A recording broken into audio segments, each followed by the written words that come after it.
Dr. Surita Singh. Thank you, Dr. Joseph Kuhn. Ladies and gentlemen, I welcome you all for the sixth seminar and overall theme, Discerning Transformative Ecumenism in a Pandemic-Stricken World. Let's start this seminar with a word of prayer.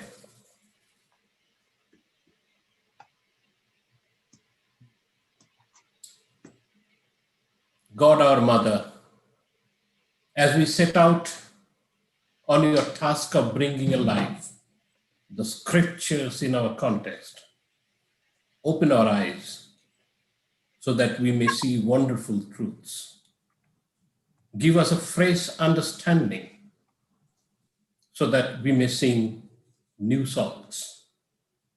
Enable us to create a new world order by following the example of your Son. It is by your word that we were created, and by your word that we have been called to stand in solidarity with the least. Let our involvement in the world determined by our commitment to your word, and our words be determined by our committed involvement in the world. For it is in the name of your Son, the word we ask. Amen.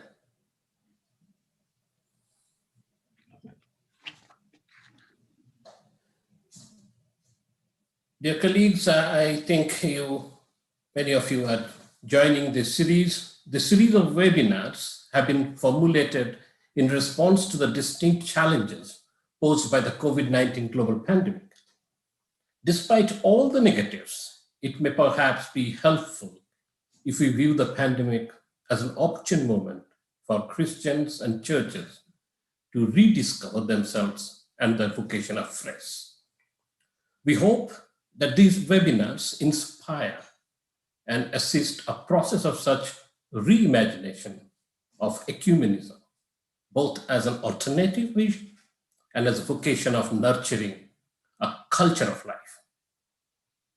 So a warm welcome to all of you to join us in this ongoing journey of exploration for new meaning and possibilities for creative engagement in the world today. Today, let me just quickly introduce the sponsors of this series of webinars. It is the Transformative Ecumenism Collective, the Korea, the KIFE,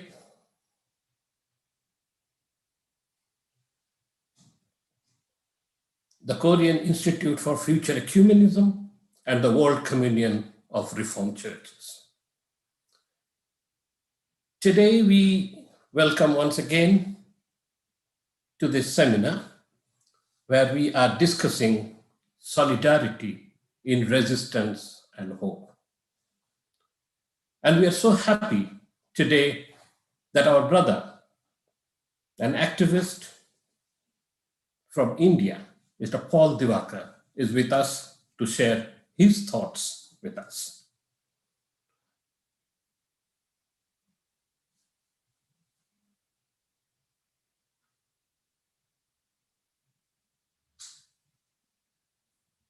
Mr. Paul Divakar is from India, and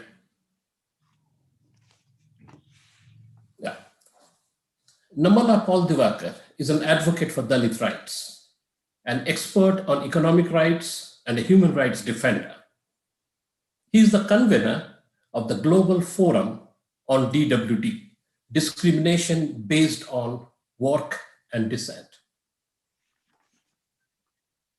GFORD convenes the Social Justice Task Force of the Global Call to Action Against Poverty. He's also serving on the Global Board of GCAP. He also serves as the chairperson of the Asia Dalit Rights Forum, which works in the Asia region on inclusion and issues around untouchability and caste-based discrimination.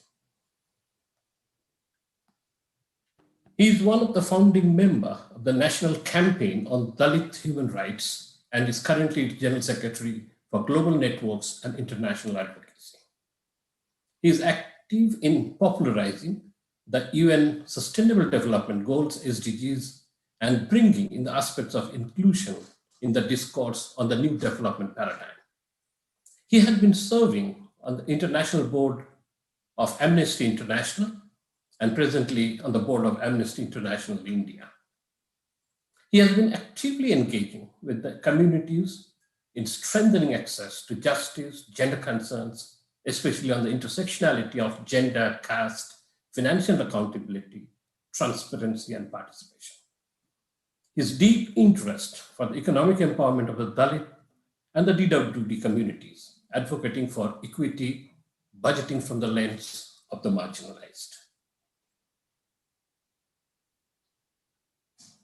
So this is Paul Divakar. I can speak about him for another half an hour, but thinking of the time, and let me invite Mr. Paul Divakar to speak. Before he starts, may I request all of you that if you have any question or any suggestion, you can put it in the chat box, and after Paul finishes his talk, I'll call upon your name and you can unmute and read your questions, and we'll ask Paul to respond. May I now request Mr. Paul Divakar. Thank you very much, Sudipto. It's an honor for me to be rubbing shoulders, even virtually, with all of you, because after seeing your name, I was a little diffident about accepting this responsibility. But as an activist, and you know that we take too many risks. And I think this is one of the risks. So I really am very grateful for this opportunity. So greetings from the Global Forum on Discrimination Based on Work and Dissent. I really would like to congratulate the KIFE, the Transformative Ecumenism body, and the World Association of Reform Churches, and all other organizers for this wonderful series. I had the opportunity to follow some of the webinars on a very interesting topics. It has been such a learning experience for me, and I hope that you might find this also a little challenging. I'd like to take you through a journey of discrimination based on work and dissent. This is also this is the global form of caste that exists. Earlier, we used to think that this is only a problem within India. Then we realized it is also in Kathmandu, in Nepal, in Bangladesh, in Pakistan, Sri Lanka. But also of late, we have realized that it is very much present in Africa, very much present in Europe. It's very different from racism. It has similar implications, but it's different in many ways. It's also present in Latin American countries with Quilombola and several others. Much more research needs to be done. It's a very deeply entrenched system. After that, I'd like to talk about the church in general and specifically in India, and close with some challenges that we face with some possible efforts. I hope time will allow me to address these as Christians. As a start, I'd like to paint some strokes of cruelty and extreme forms of violence that are considered routine in the societies which have entrenched systems of hierarchy like caste, traditional and modern forms of slavery, anti-Gypsyism, and others. In Hathras, a district in India, a Dalit woman was raped, mutilated cruelly, tongue cut, all the body parts, all her four, 2 arms and legs have been completely immobilized and plagiarized. Left to die in a field about 500 meters from her home. She died later in the hospital after giving dying declaration of a rape. Police forcefully took the body, burnt her against the protest from the family. Many of you may have seen this. It is like the George Floyd case of India. Gross impunity against the perpetrators still continue. In a neighboring continent, this last year in 2019, the uncle of a person from Shambara caste in Somalia who dared to encourage marriage of a woman of dominant caste was lynched, caught, and burnt alive. And this was narrated to me by the member of the parliament of Somalia, Noor Muhammad Iftin. Actually, as he was narrating this story, I thought I was in Andhra Pradesh, because these are the things which I thought happen only mostly in Tamil Nadu, Andhra Pradesh, Madhya Pradesh, and several parts of my country. Then Europe, the Roma, Sinti, Gypsies, Manush, in some places they're called, like Dalits in South Asia, and the Shambara and other formerly enslaved peoples in Africa face distinctive structure of discrimination and stigmatization that, while global, goes largely unrecognized by the prevailing categories of global human rights discourse. Quilombola communities in Latin America are still discriminated in terms of income, access to justice. They're neither recognized as indigenous nor recognized as racial minorities. Many of you may have had engagement with the Quilombola communities right across Brazil. For each of these groups in Asia, Africa, Europe, and Latin America, and Caribbean, the challenge they face is routine and it's not shocking. It's not a conspiratorial behavior. It's a kind of a violence by default, discrimination by default, we call it. It just happens. I think many of you who have had experiences of caste will know it just happens. And even among people, whichever religion, definitely among Christians also, these are the things. With what these groups, I also come from that background, contend with it is called discrimination based on work and descent, which has been recently termed by the UN. Work here refers to coerced occupational specialization in locally stigmatized forms of labor. Work that has been labeled as polluted, and as opposed to the pure forms of labor such as white collar or religious jobs. They would include, for example, sanitation, death work, leather work, devalued musical performance traditions, slave occupations. Dissent here, it's not DI, but DESENT. Dissent it refers to the inescapable birth-based criteria of a social structure, the control of a population through enforced endogamy. We are not supposed to marry outside the group. And mind you, this happens also in the church, even among the Dalits. The restriction of marriage prospects to within the group, policed by violence from the community. They literally kill. Both sides kill people just because you marry outside your caste.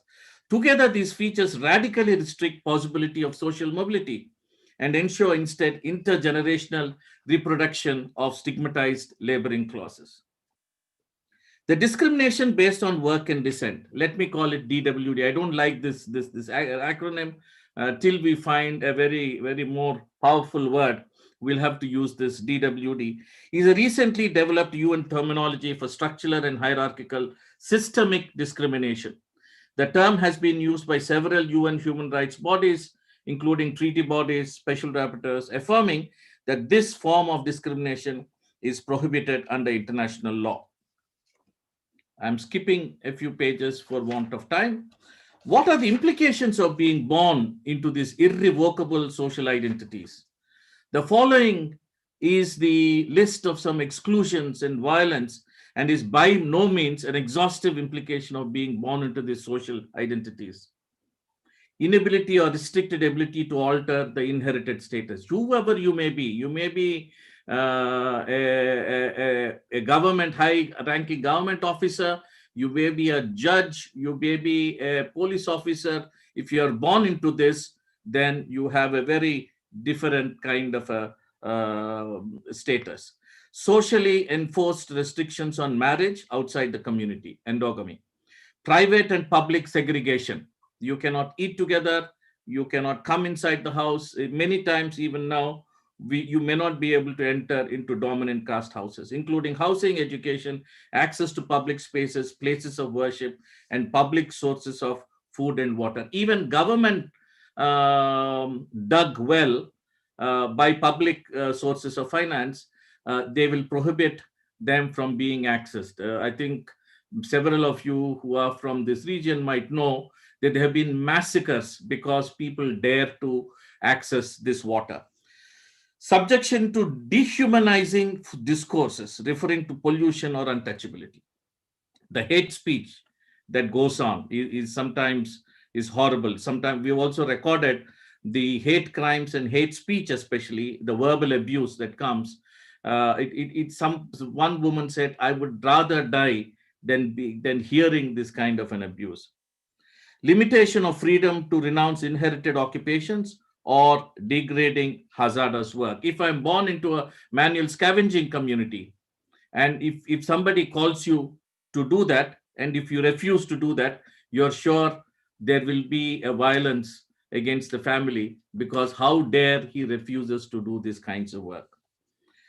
Subjection to debt bondage. There is a bonded labor and aspects like that. And I'm talking this not only in India.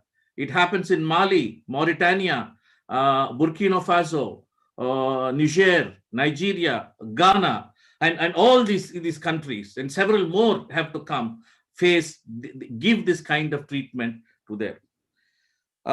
Generalized lack of respect for the human dignity and equality, to put it in a very mild word.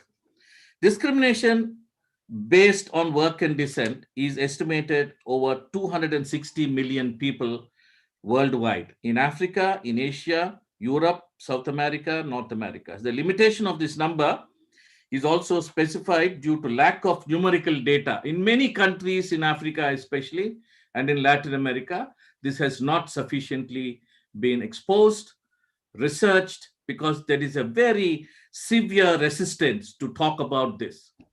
For example, 40 years ago, when Reverend Martin Luther King came to India, he could not see Dalits. All he could see was Mahatma Gandhi. And this is, to us, is the shock.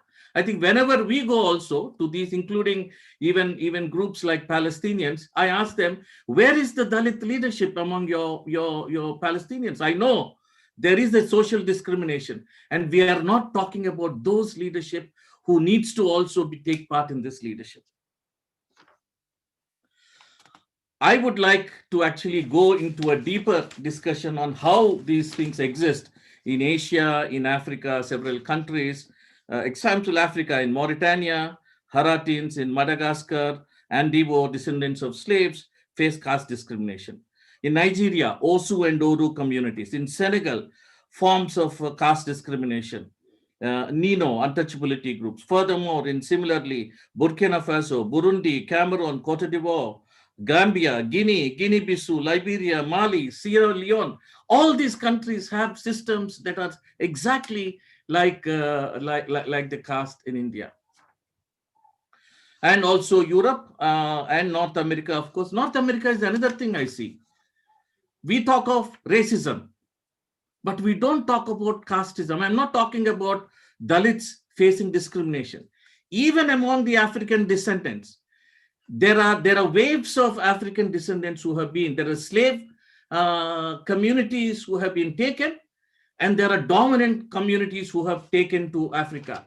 But like how Dr. Martin Luther King met only Gandhi, and he did not make Ambedkar, who's a Dalit leader, many of us continue to link, probably not knowing who among these African Americans are also from the slave descendant communities like me, and who are also silent in this. And this is another thing that fascinates me.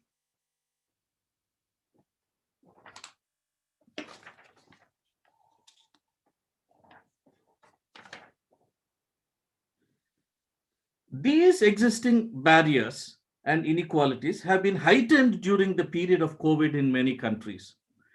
There are 9 typical types of human rights violations faced out of the systems of caste and DWD during the time of COVID. that have been either reported or documented by activists in South Asia. We are also currently doing a similar study in Mali, Niger, and one other, I think it's Senegal or one other country, to see what are the things, because anecdotal reports are also coming that in COVID, apart from the usual poor exclusion, there is a specific exclusion that is faced by DWD communities. Barriers of free movement, barriers to access civic amenities, barriers to access relief and rehabilitation entitlements, hate crimes. I know there are instances even in India when Dalit communities wanted to go and get provisions, they have been chased out as carriers of this vector. Discrimination in schools and education, in addition to the existing discrimination. Exclusion in disaster response, forced and unclean occupation. During the COVID time, most of the people who have been involved in sanitation work, involved in frontline work, are primarily those from the DWD communities, Dalit communities. And discrimination in allocation public expenditure budgets. That's a huge area, but we have calculated the kind of exclusion due to COVID. The entitlements that are announced by the state governments or the central federal governments, they have not been able to be accessed by the DWD communities. There's the written evidence, and this is now currently being produced to the state authorities. How did we arrive at this situation? Is it not a firm belief that all human beings are equal, as the Charter of UN Declaration of Human Rights affirm, in the dignity and worth of human person, and in the equal rights of women and men, have determined to promote social progress? Is it not a frame that everybody is entitled to the rights and freedoms without discrimination of any kind, such as race, color, sex, language, religion, political or other opinion, national or social origin, property, birth, or other status, including caste? What is purely a secular fundamental value that is upheld at the UN Declaration of Human Rights, which we all believe is truly firmly rooted also in the Semitic religions, including Christianity? Where did it come from? And it's actually basically comes from the fact that we are created in the image of God, and therefore all of us are equal. While now coming to India, in India, where 85% of the Christians live, some questions face the church as an institution as well as community. In this scenario, there is a basic question many Dalits and rights-thinking Christians would face today. Are we clear that we as Christians and as a church, can we serve both Christ and caste? I think this is a major challenge that is living. I don't want to go into the history of the Indian church. Indian church, I think, has always had to battle with this. There are two opinions. There is an opinion, and I think many of us know, there is a Silo Marankala church. Bishop George Kurilos is also here.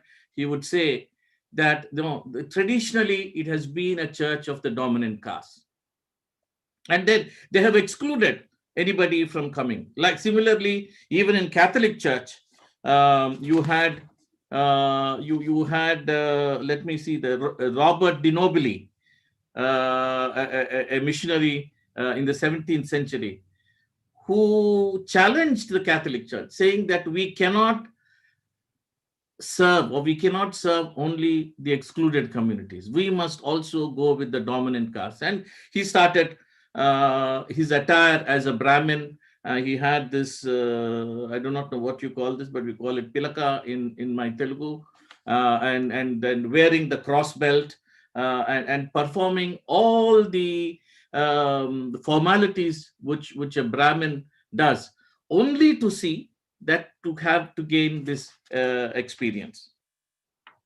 My time is running out, so there is no dearth of Dalit or Adivasi theology in the seminaries and theological institutions in the global south. However, it appears as though that this theology is yet to take root in the basic congregations, rural or urban churches, youth fellowships, women's fellowships, and Sunday schools.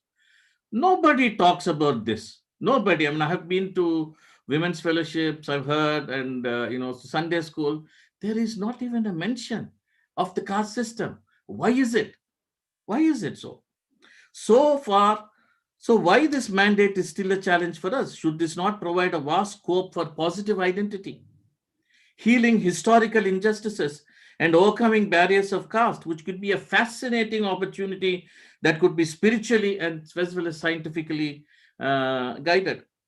There is another paradox we are forced to confront. Church for many, a Dalit Adivasi church, and this P. Sanal, I was recently reading his book. I'm really fascinated by his thing of the basic challenge to caste had come from the early missionaries, both in the upper cloth movement, many of you might have heard, but later challenging the slave-like, he really calls it the slave institutions in Kerala. When you say Kerala, nobody thinks that they had slave descendants. They would think that they have development indicators and they compare themselves only with Sweden and Finland and the Scandinavian countries, not even the other countries. But there, the slave systems existed. So this paradox is that for church, for many, a Dalit or Adivasi has given an individual liberation from broken humanity to become a wholesome, creative individuals. This I have seen many, including myself. My great-great-grandfather, I have been hearing and listening to some of the stories. How come we have crossed some of these barriers?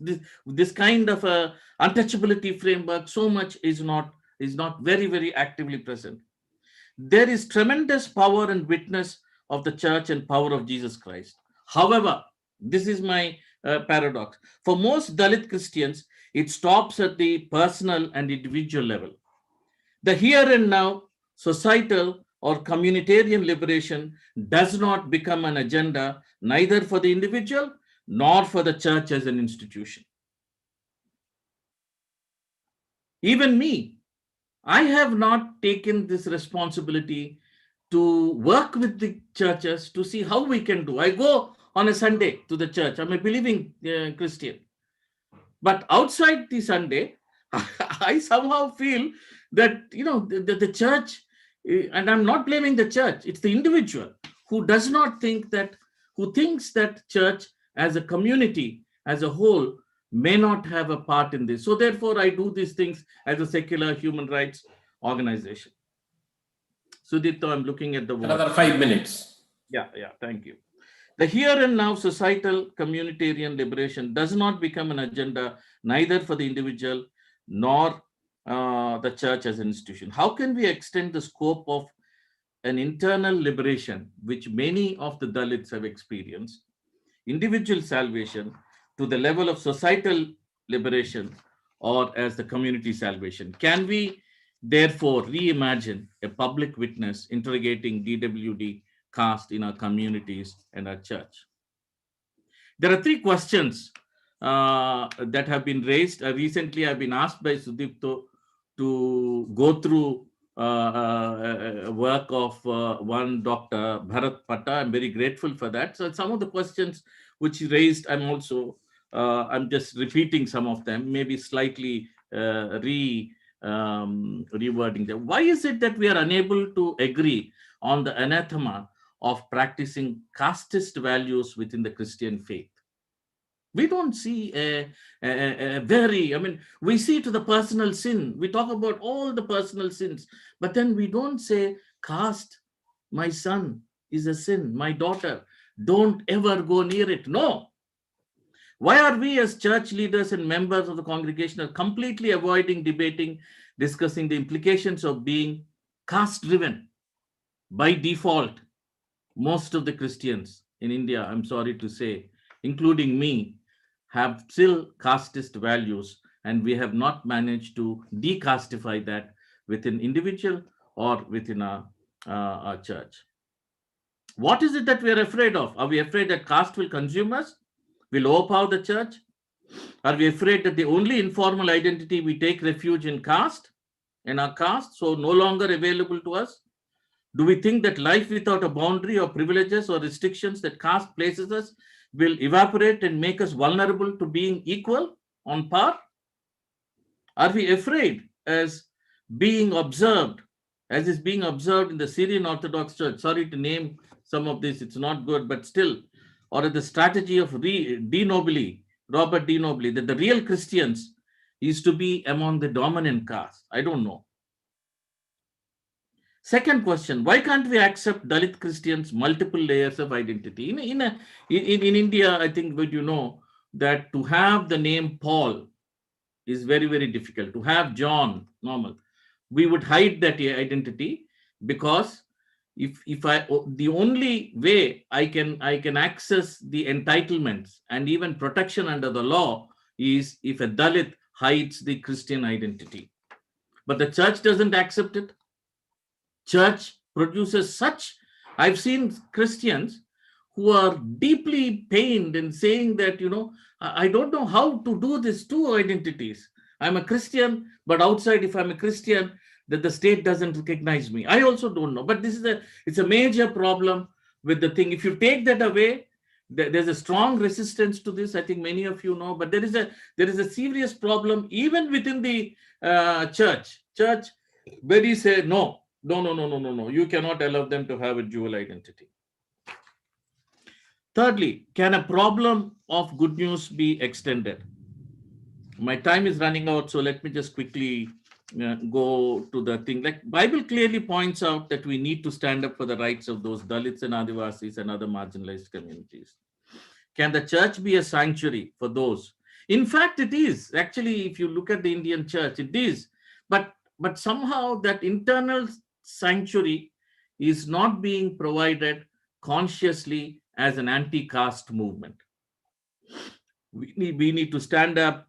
Okay, these are all cliches, so let me not go into that. I mean, of course, for the Dalit women's rights, we need to have LGBTQI. I think this is another major thing, which is to sum up, the church, can the church corporately, individually wipe away the sin of casteism? Before that, we need to come to the terms. Are we ready to identify the sin of untouchability, the sin of casteism, the sin of modern forms of slavery, traditional forms of slavery, and other such things that are existing right in our midst? And sisters and brothers, it's not just in India, it's across the globe. If this is so, can we stand as a witness against any form of these practices in our families and in our churches? When the casteism raises its head in any form, we're also called upon to stand up against these, even in matters of secular bodies we work and we live in. We have no clue. We are not teaching. I have not taught my son or my nieces. How is it that as Christians have we to live in a world which is fully has these systems of hierarchy, but can we bring Christ-centered life? We are just talking about everything other. You talk to any homily in any of the churches, very little. Of course there are, but most of them are UTC returned people who are not accepted at the village level. They'll only be able to be accepted at somewhere outside the country, or maybe in some radical institutions. They're not able to survive within the communities. I appeal KIFE to take this challenge not only in India, but the whole of the Asian church, as well as the African church, European church, Latin American church, North American, Australian churches globally, in all its forms of casteism, racism, anti-Gypsyism, traditional and modern forms of slavery, and similar forms with patriarchy and colonization, which affect people of indigenous in its form. Thank you very much. And I close. Thank you. Thank you, Paul, for giving us a little broad understanding of these whole challenges. But also you have posed very pertinent questions to ponder over. It's not only to the church, to the ecumenical movement, that what we are doing. I think you have raised very basic questions, the basic questions of what should be the the prophetic ministry of the church? Can the church be reimagined? The public witness. What is that public witness? Whether we can proclaim good news to the excluded. I think these are the very, very basic question, whether the church and ecumenical movement today ready to take in liberative mode.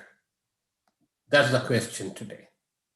Unfortunately, our church and church leaders, the ecumenical leaders, we are all promoting a gospel which creates more security after death, the prosperity gospels. But how we are continuously challenging this inhuman situation, how the church can become a liberative agent of God. I think we have failed to some extent. You have raised these questions, and I think we have colleagues around from all over the world. At this time, I invite each one of you, whoever has any question or any comment. I see Samuel Poby. Can you unmute and ask your question?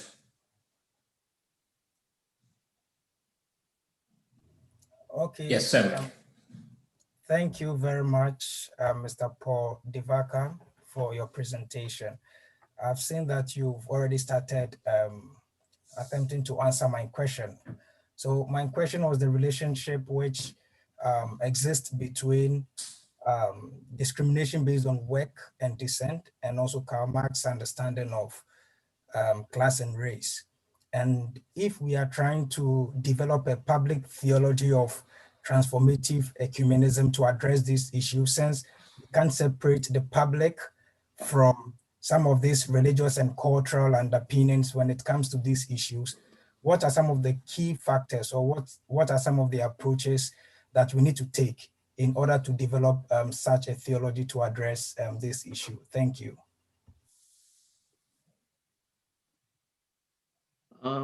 Thank you very much, Samuel, for asking, for raising this very, very important aspect. First of all, talking about this seems a divisive nature. People would say that, why are you dividing the laborers? Laborers consist of several castes.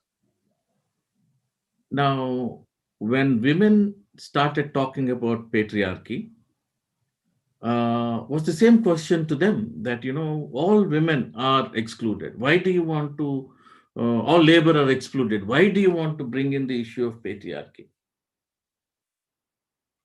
Unfortunately, there is not sufficient a global experience of looking at the cultural exclusions because of systems of hierarchy have caused.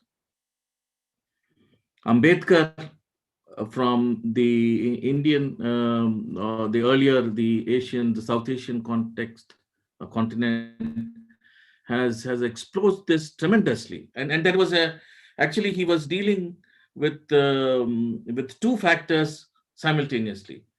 One factor was the race-based question. Why we are all fighting against the whites? We want the liberation of the country, the political freedom. Why do you want to bring in the social freedoms now?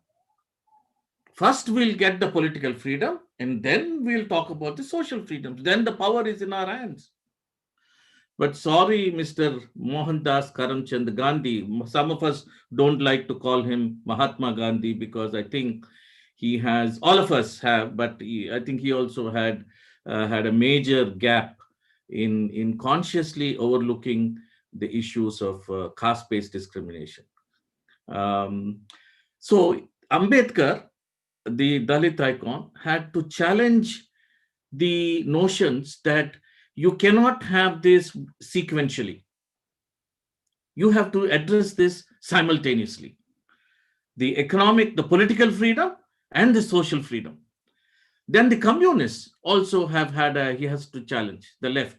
And there's quite a powerful left movement during that at that time. They said, this is material things. Let's look at how economics come. Let's look at how the poor, let's call them the poor. And let's look at all the instruments of exploitation and therefore, but then when in countries which I think are heavily culturally situated with there is an ossified social structure which produces these. Some of us have recognized it, some of us are in the process of recognizing it. Like, for example, me, I grew up thinking that it doesn't exist, that I'm a Christian. When people ask me, actually, I do not know whether you've had this situation. The first thing when you enter in India, even before, it's not social distancing that has brought Namaste. It is untouchability that has brought Namaste into my country. And then they act as though it's a very great thing, tradition. It is actually, believe it or not, this Namaste tradition has come in because we practice untouchability, and without knowing who the other person is, whether the other person has this virus or not, you cannot shake or you cannot handshake or anything like that. So in India, we say, oh, Namaste, like this. But even before you address, the first thing that people ask is, what are you? They want to know not which religion you are, they basically want to know, hello, brother, sister, which caste are you? So that then I can begin to engage with you, level with you in the way that I need to level with you. Now, these have not been sufficiently taken note. And the implications of these, both the economic, the political implications of this have not been expounded very, very powerfully, and the way they think. So these aspects which are intergenerationally and then entrenched into all systems of political or economy in our country have not been wrenched out. And if you have not been wrenched out, if you say just because of an economic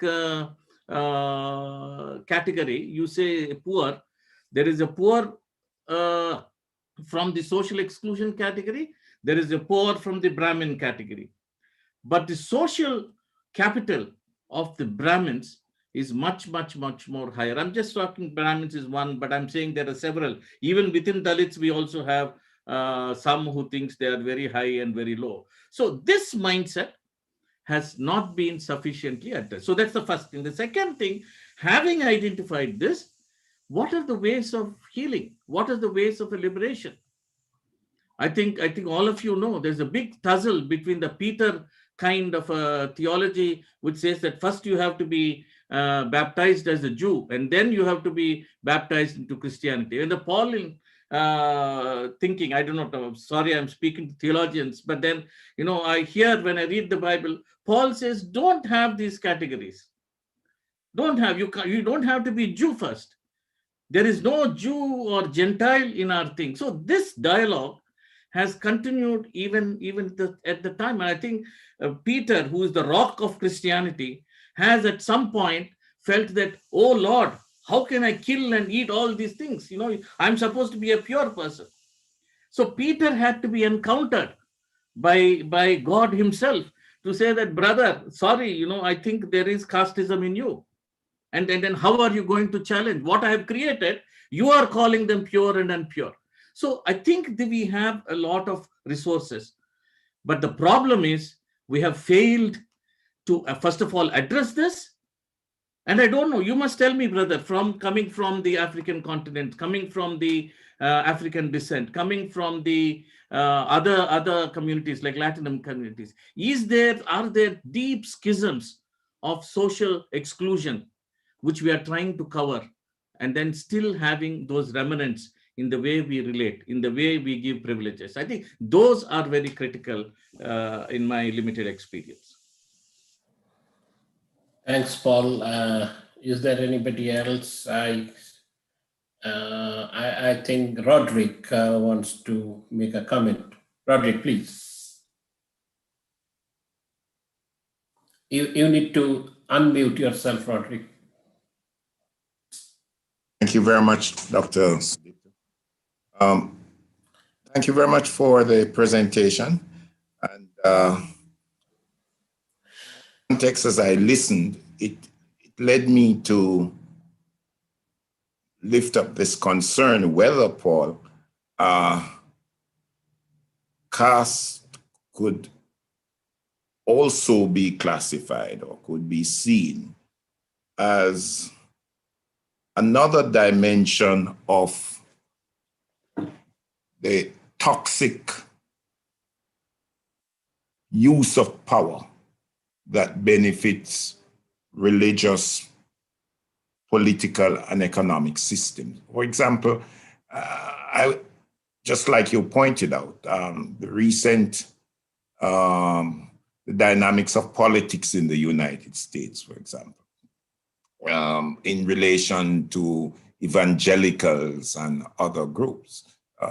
Their embracement of that type of politics demonstrates how a religious group will hold on to power regardless of whatever is the social reality on the ground. Power is almost like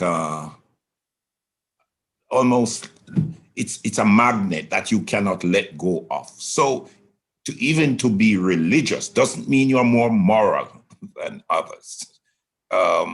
So when you pointed out about the church not having the strength to, I see that as a church that has become addicted to political and economic power, and therefore it sacrifices or mortgages the gospel of Jesus, because that seems to ask you to let go of, to become weak, to become vulnerable. And religious and political and economic groups, we tend to prone towards only the strong survive. So I am trying to translate what I've heard from you into my context. And I see it all around a toxic addiction to power. And I don't know if it is a virus of our era, but I can translate caste into my context. I see it next door in relation to the other countries where my region in which I'm situated. But I would use the language about toxic addiction to power. And once that toxic addiction is there, it will step over Jesus, over whoever, in order for the dominant group to maintain that power. What's your view? Yeah, thank you, Roderick. Before Paul starts, I'll request Angelique Walker also to say, and then together you can respond. Angelique. Yes, thank you very much for the opportunity to share. Can you hear me okay? It's okay? Okay, I never know with my computer. So what I want to say is that in the United States, we are finding a new conversation relative to caste. And this has been brought to forth through the work of Isabel Wilkerson, who has brought forth a classic volume on caste. And I'm going to put it in the chat for those who may not be aware. It's called Caste, The Origins of Our Descent. So anyway, the whole book is about this dance between race and class, right? Race and class. And basically she's arguing that they dance in the United States in terms of the origins of structural racism, which you know is the focal point of the Black Lives Matter moment that we're facing.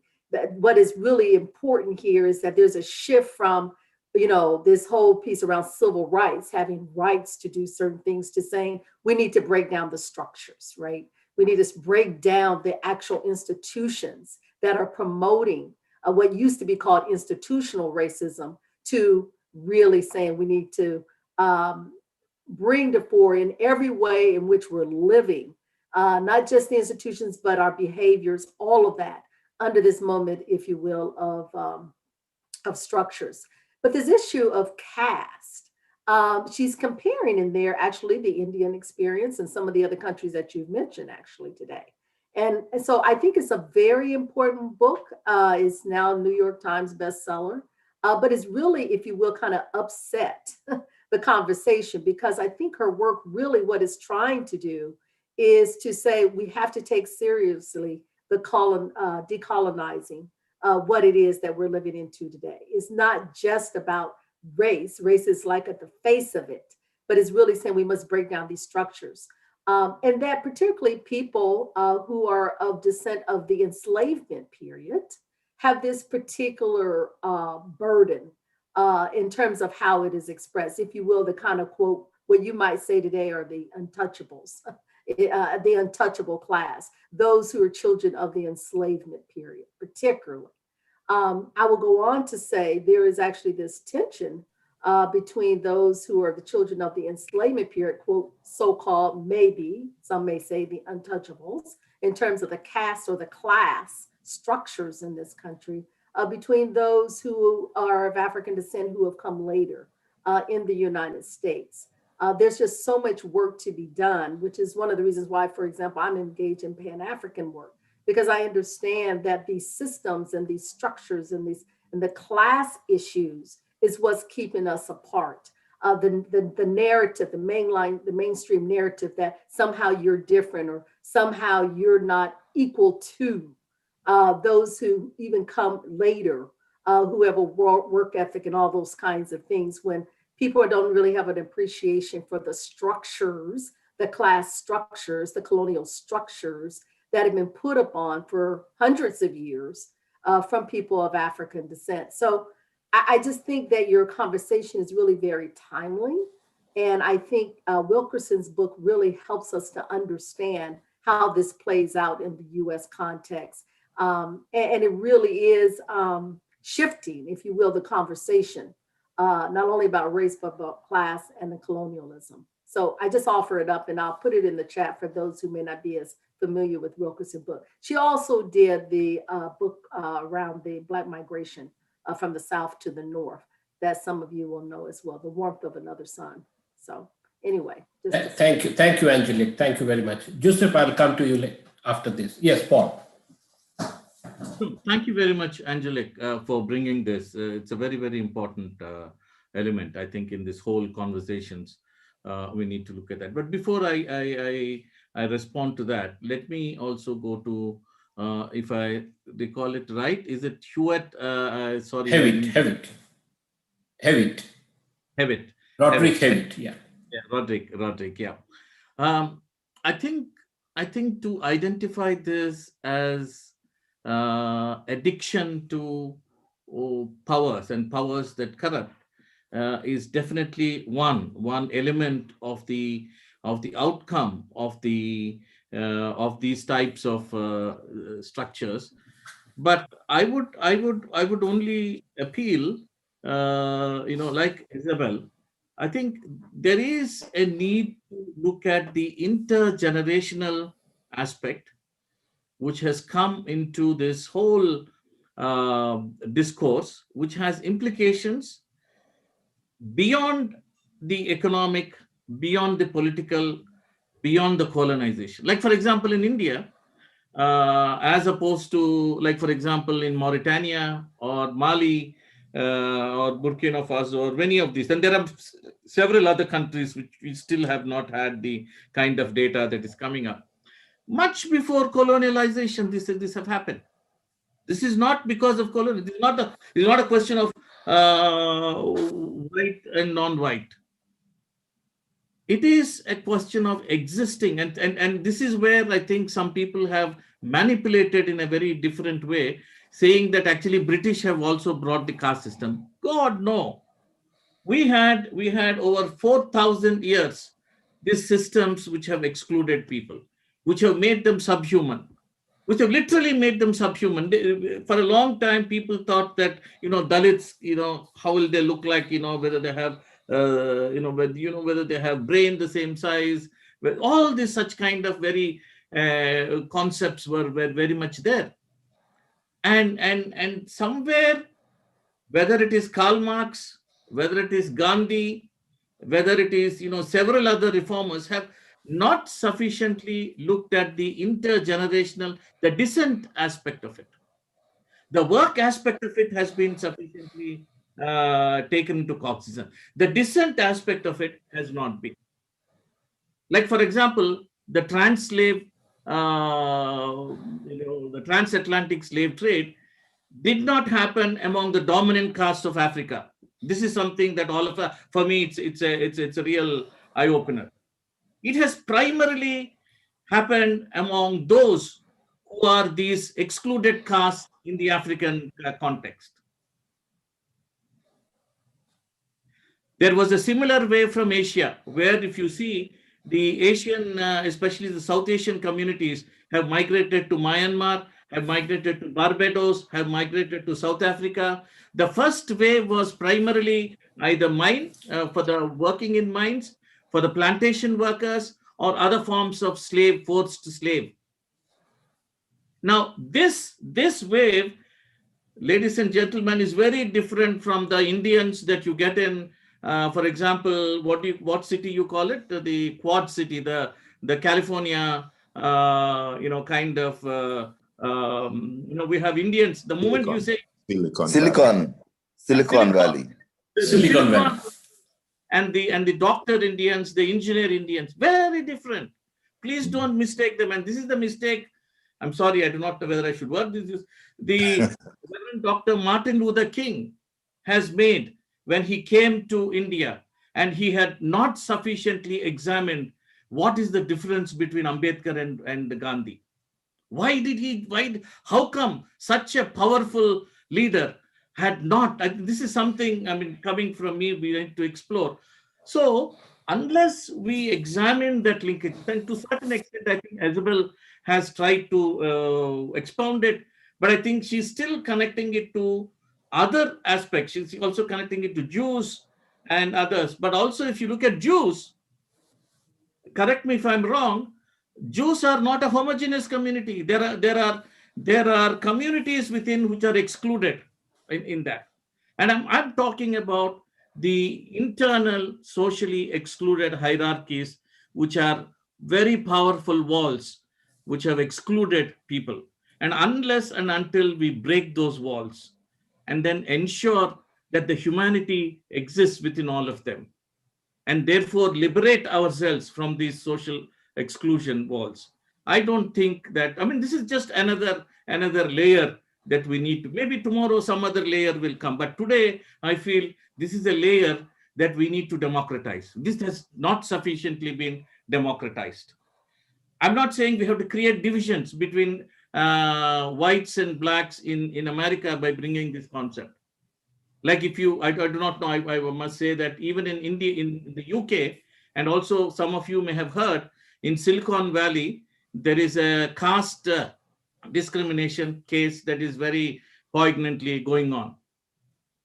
Now, I want to ask the other communities, whether it's Roma communities, whether the descendant communities from the DWD communities of Africa, have we had filing of such cases from the so-called also of African descent, but of the caste that, different castes where exclusion is very strong, but we are not able to speak about it.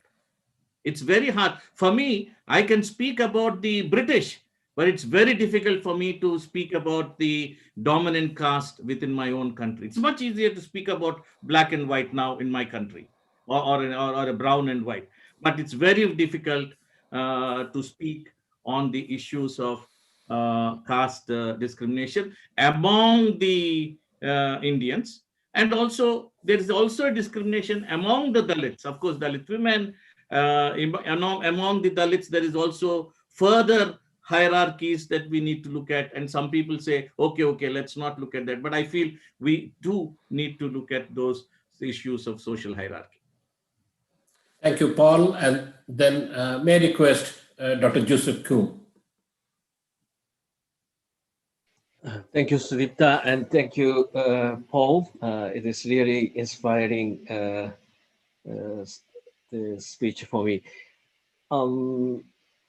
My question is about the interfaith dialogue. We all know that we cannot continue our church business as usual in this circumstance of the pandemic stricken world. Although I don't believe in the Darwinism evolution theory, however, I think this phrase, he was correct. He was saying that those species who were intellectual or powerful, they were not the species who were able to survive. He said those species who can change themselves to adapt into a new situation, those species were able to survive.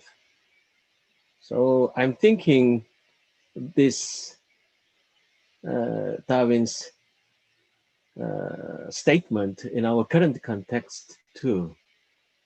At the moment, not only Christianity, but also most of all religions in the world, we are unable to assemble, and we are unable to do regular our religious business as usual. I think it is a huge challenge for our own survival, but at the same time, I think it is a huge opportunity to bring some radical changes, reformation, and transformation of whole of the religious institutions and theologies and doctrines. I think it is huge opportunity to reshape our faith and mission, or in other words, action or religious practice by using the current challenge. I think unless we don't change ourselves, our way of doing in the past, whether it is theological studies or mission program or education, whatever, I think that kind of the old normal, with that one, I think we may not be able to survive. So the presentation, Paul, in your presentation, I was able to find some glimpse of the hope, particularly in solidarity for the resistance and hope of the Dalit people all over the world. My question is particularly on the issue of interfaith dialogue. Of course, the interfaith dialogue in the ecumenical movement at the moment, it is too much diplomatic bureaucracy, in my own view. It is sometimes intellectual playground of particular people. And also there is some sense of religious nobility, those people who are engaged in the dialogue. I mean, I'm sorry to my Indian friends, with my own respect. When our Indian colleagues read this important area of interfaith dialogue, we have some expectation that you may bring the strong interreligious solidarity for the liberation and your experience, and also transform all the interreligious business from diplomatic one to the prophetic one. But it is hard to see it. I appreciate your criticism on the church. I mean, church's silence on this issue of untouchability. But on the other hand, I mean, it is not only Christianity. Most of all religions in the South Asia region, or whole of Asia, we are keeping silence on this issue, including Buddhism, Hinduism. Hinduism is also, of course, is oppressing power, and Islam. So I wonder whether what is the current some kind of interface solidarity on this issue in Indian context, and I would like to learn it so that we can learn your lesson and try to develop our own interfaith solidarity for resistance and hope in our respective context. So that's my question. Thank you very much. I think that's a very, very, very important question. More than me, I think you have Dr. Bandhu, Dr. Sudipto, and even Dilip Kumar Kandula, and also Bishop Korilos. I think all these people have raised these issues, written about it. I recall it was Dr. Bandhu, I think in 2013 or 14, both at the WCC level and also at the National Christian Council, has brought this whole issue, raised it up, and talked about.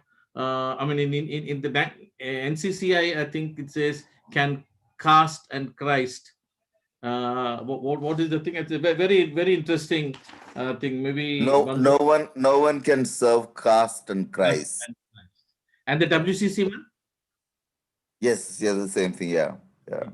So Bangkok conference in Bangkok 2010. Bangkok conference was there, and Sudipto has written, and I'm sure George Korilos, the way he espouses this, and being himself part of this Syro Malankara church, faces the kind of challenges that he's facing are immense. I mean, maybe I have oversimplified this. There are strong voices, but what I feel is the gap between the academic, the theologians, and the believing Christians. I mean, I would like Sudipto, Bandhu, and Dilip and others to also come in. There is a kind of a gap. There is a gap. There is a strong opinions which, like for example, I come from, I think, in a very traditional, God-fearing, family, but I too recall only much later in my church life that this whole issue of caste was discussed. My mother, very God-fearing woman, had completely covered me, and today I'm able to speak like this also because in my growth, in my young years, the scars of being affected by untouchability has been completely been warded off. That is why I feel individually there's a fantastic amount of salvation that many of us have done. I'm sure it will be very interesting to see. I'm sure Bandhu has the same experience. Maybe Dilip, Sudipto. No, we have on our dining table and all that. We don't talk about caste. It's there, but we've been protected from the harmful, toxic effects of caste. However, it is only individual level, and very, very little also. Therefore, like for example, I remember we had this WCC in Busan, and we were really hoping that this issue will become a topic in the Busan conference of the World Conference, World Council of Churches. But to our surprise, the institutional representation there was feeling, why do you want to wash the dirty linen here? I mean, this is our issue, internal issue. So somewhere I think there's a corporate admission of looking at it. Okay, is it untalkable? We are untouchable, but can we not talk about this practice? How do we therefore form very clear exegesis out of this whole thing? And how do we, because I think somewhere there is a flight, there is a mental flight, psychological flight. It is too much to deal with this. So I'll talk about it. The another dilemma I have, especially in the Protestant church, most of the leadership is the Dalit leadership from top to bottom. The highest hierarchy is the Dalit leadership. We have issues with their leadership. There's so many questions. I think maybe, I do not know whether this is the future ecumenism, but we should talk about this thing. Sudeep Tol thing also has had many such experiences. There are issues with this leadership. And this is a part. So I come as a leader playing my Dalit card. But after that, I do not know what happens to me, that I'm not able to actually lead. And I think these are criticisms. These are criticisms against Obama. There are criticisms against that. You come with this card, but at the same time, you may not be able to deliver the real the real exodus that the people are looking for in liberating this whole thing. I think this is a very difficult thing. That is why I feel we must have a level, eye to eye level talk. We don't talk about it. I do not know. Correct me, Dilip, if you are talking about, are you able to talk about this in your ordinary congregation? No. Why is it unthinkable?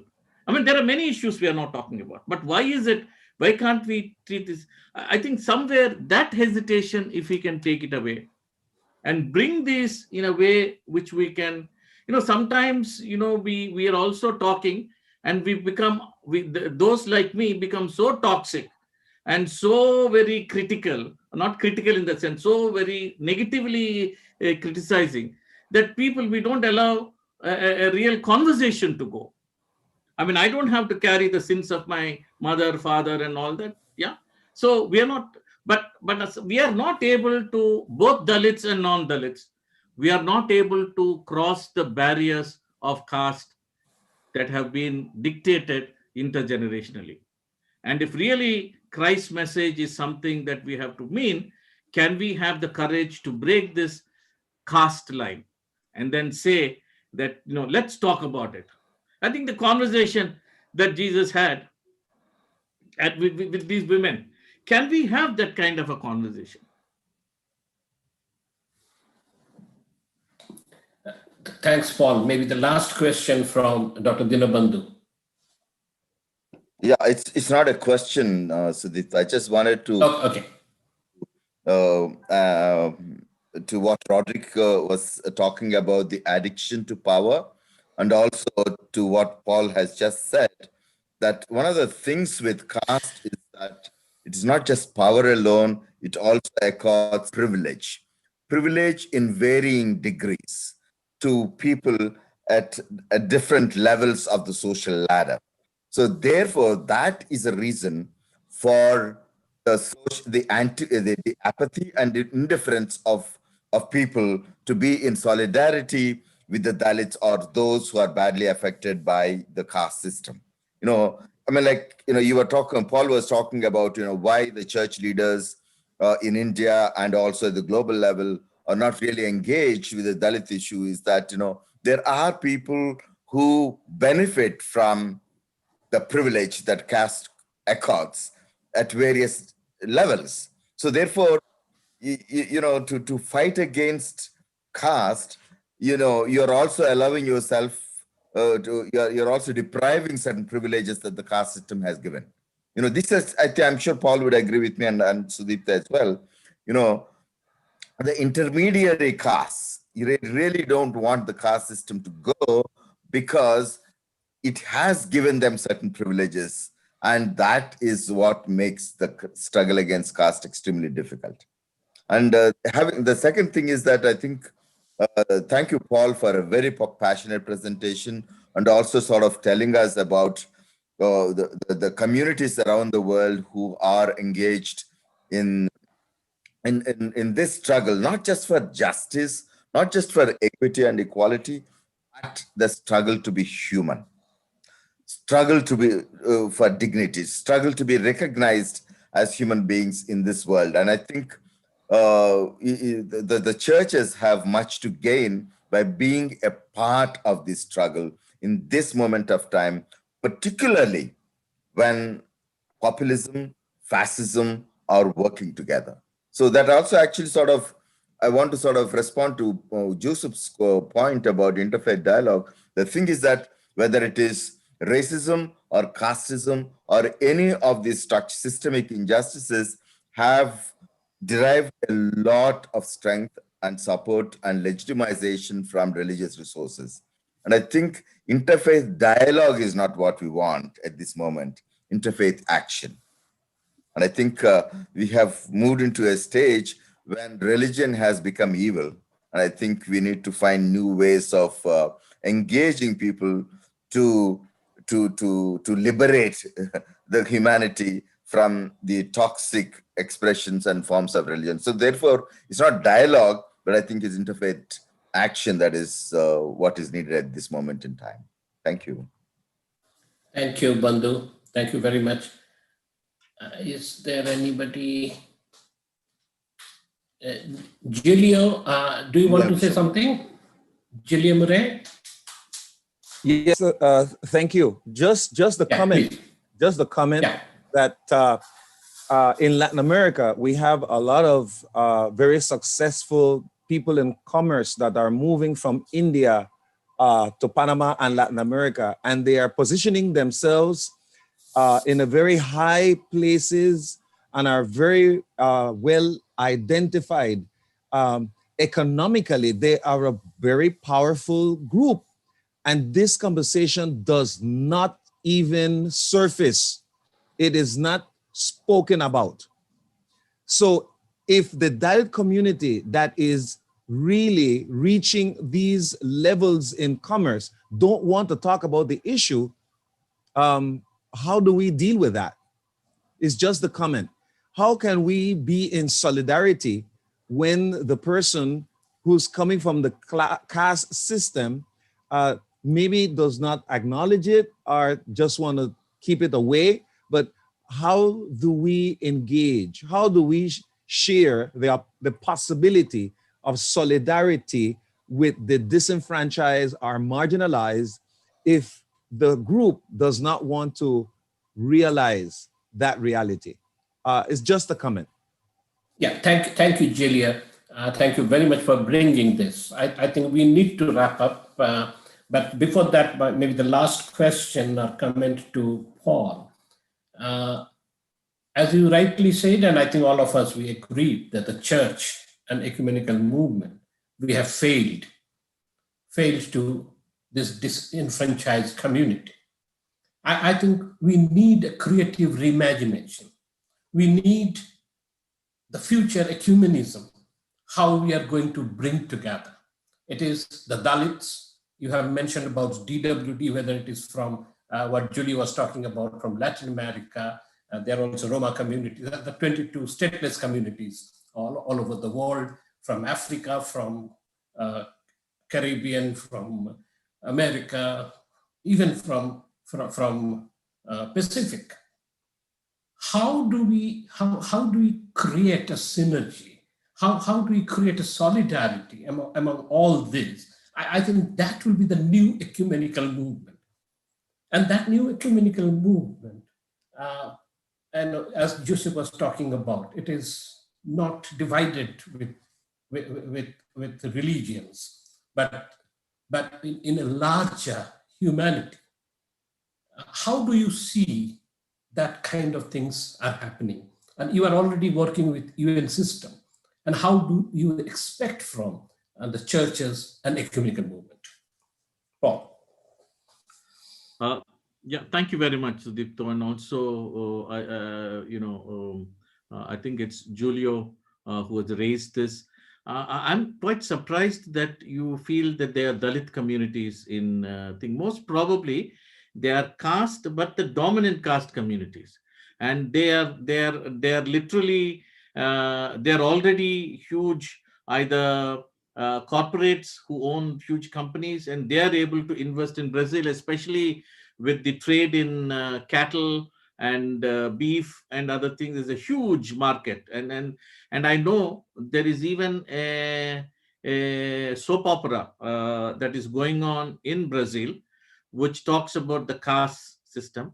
But those are all caste system of the dominant. They don't talk about the caste of the untouchables. It is much, much below the radar, and it has not come in. So therefore, I think it will be good to check, but I'll be very happy to be in touch with them. But I'm most sure that these are not Dalit communities. These are not outcast among the caste, but these are the privileged, and therefore for them it is very necessary that they maintain, like how we do maintain the caste with the right wing politics. That is the way that they would like to maintain the purity. But Sudipto, I think you brought out a very, very important aspect. I think first of all, I would say that can we first identify who they are? Can we? It's not that they're voiceless people. We are not hearing their voice. We are not able to reach their voices. We are not able to have a conversation with them. We don't even recognize that they exist. The language is very different. Their mannerisms are different. Their class is different. Their theology is different. Many of them most probably would be extremely right-wing theology they might be having. But whatever it is, I think somewhere we need to first identify where these communities are. And for us, it took us about 8 years to actually track these communities. We are in touch with at least in 21 countries, including several in West Africa, who are primarily Islam, Muslim religions. They are the ones. There are some also Christianity. And we are trying to have a network which then first shares, like for example, we are doing a joint study in looking at how has COVID affected us, because UN is bringing building back better. We are saying that, sorry, you're building back better for the privileged. You're not building back better for those who are excluded. So how can we have the identity of these communities? So we are now a constituency in what is called the major groups and other stakeholders at the UN, bringing these voices to the table, and then asking them in financial recovery, are there any specific schemes that reach these communities? Do you have a way in which do you also know where they exist, what occupations they are, how they are affected by COVID? So I think wherever there are possible, we need to identify and bring out. And I think where Julio was very right in that sense, at the drop of the hat, we take a flight. We deny our own identity because it is too harsh, my friends. It is too harsh to say I'm a Dalit, because you may value me, but then outside in the society, there is no value. Even if I call myself, they'll say, "Arey, this fellow is not worth, as a speaker, as a person." We cannot have opportunities. So let us not be offended, or let us not be put off by not themselves not being able to identify, but find ways and means. And the only way we can do it is actually identify and start a conversation with them. So identify them, start a conversation, and then connect. I think we need to connect these people and provide safe spaces to dialogue. I don't think we have safe spaces sufficiently. Most of the spaces we have are spaces which are contentious. So can we, especially in Africa, it's very, very, very dangerous to speak about caste in Africa. I found it extremely difficult, even among human rights organizations. I've been part of Amnesty, and Amnesty Africa does not want to take up thing. Till recently, the new regional director felt that this is an issue of democracy. We are not bringing divisions within the people. So the civil society organizations, the human rights organizations are not sufficiently equipped to have these dialogues. Just like how we were not equipped to have a dialogue on patriarchy. We are not sufficiently equipped. We don't have the language. We don't have the tools. We don't have the networks. We don't have the agency to clearly say that, come on, we do that because we have been fooled. The people speaking on our behalf have actually hijacked many of these. So I think that's the second area, create safe spaces. And I think like what Sudipto and others have been thinking, can we bring their voices, their writings together? Can we have some kind of an exchange and see that slowly this becomes? And I think once we do that, soon you will see that there is a great quantity. Like, for example, we were talking with the Palestinian group, which is talking of this Kairos. So we're asking brothers and sisters, do you have excluded communities as part of your liberation process in Palestine? Or are you only talking about the dominant groups in Palestine? So they were a little taken aback. So we are asking them, please identify them, link us up.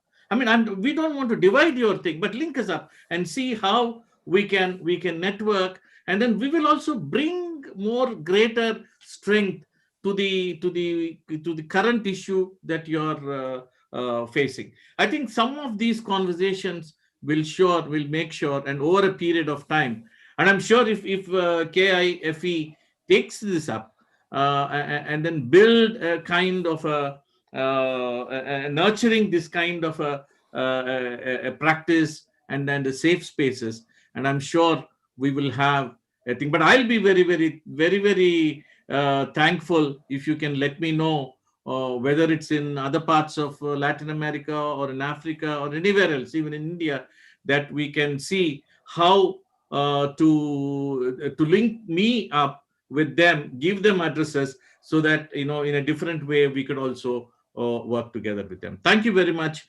and thank you very much for this opportunity that you've given to this voice, which is not equally, or which very rarely that we hear. Thank you very much. Thank you, Sudipto, who has put me in this grid. Paul, thank you very much. I think this voice needs to be, it is not your voice, it is all of those people's voice, those who are excluded. And we welcome you in this journey. And I think all of us, those who are here, we are all committed to work together for that transformative ecumenism, what we are talking about. That's the new era of ecumenism, because the present structure is not working. Thank you, Paul, for challenging us, for your very, very strong. Shall we give him a very big hand? I don't want to do this. I want to say Jai Bhim.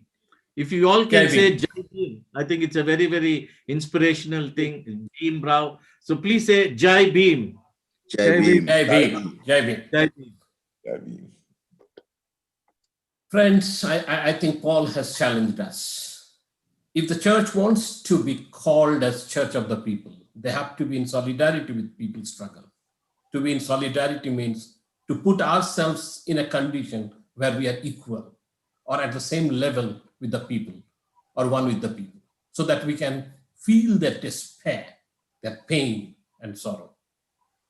To struggle in this context means to strive for a better future, free from poverty, oppression, exploitation, and degradation of human life and nature, and rejoice in hope in Christ.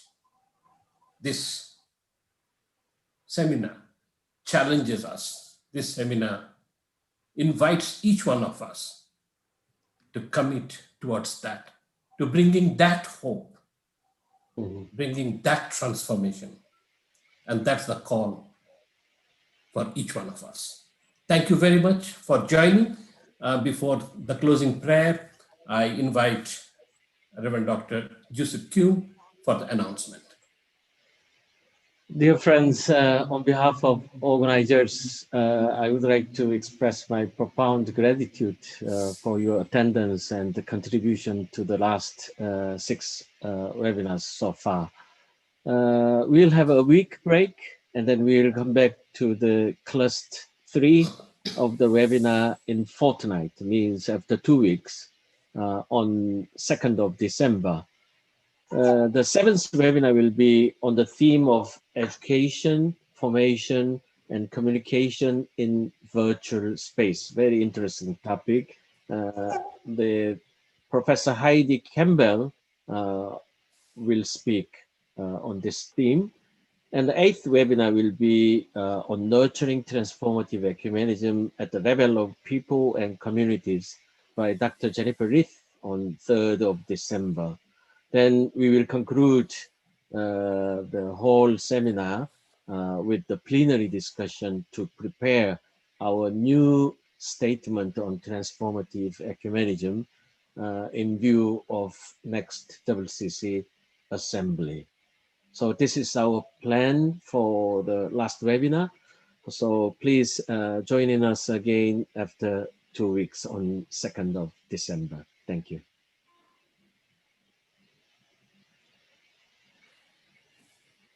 Colleagues, for the closing prayer, I'm using a friend from Mexico, from Methodist Church of Mexico, Carla Evangelista Segovi. It's a rewriting of the Lord's Prayer. Shall we pray? Our Father, in time of pandemic, our Father who art with us, with your people from the market, with the doctors and workers, with businessmen and homeless persons, you who have left heaven to spend this quarantine among us. Hallowed be thy name when we look at each other as equals. When we see the country borders are nothing but invisible walls. When we understand that extending our hand means much more than a handshake, and that the embrace of community can reach all the way to the other end of the city. When we unite in prayer for our brothers and sisters here and for those on the other side of the world. May your will of love and peace, justice and solidarity, hope and unity, health and security be done here on this earth and at this time. May we see your kingdom and your presence among us. Give us this day today's corn, beans, and hope in abundance, so that we may share it with those who have the least. Forgive us for the times when we have wasted the food and the blessings you give us every day, when we have had a full pantry and did not share our bread. Lead us away from the temptation to accumulative and not share, from our daily greed and arrogance. Free us from unjust practices and fill us with generosity, faith, and trust in you, because yours is creation and everything that is in it, so rich and abundant that there is more than enough for everyone. Yours is the glory. In you we trust and our hope is in you. Amen and amen. Once again, thank you very much for your time, for joining together, and especially to Paul for your inspirational talk. Thank you very much. Thank you. Jai Bhim. Jai Bhim. Beam.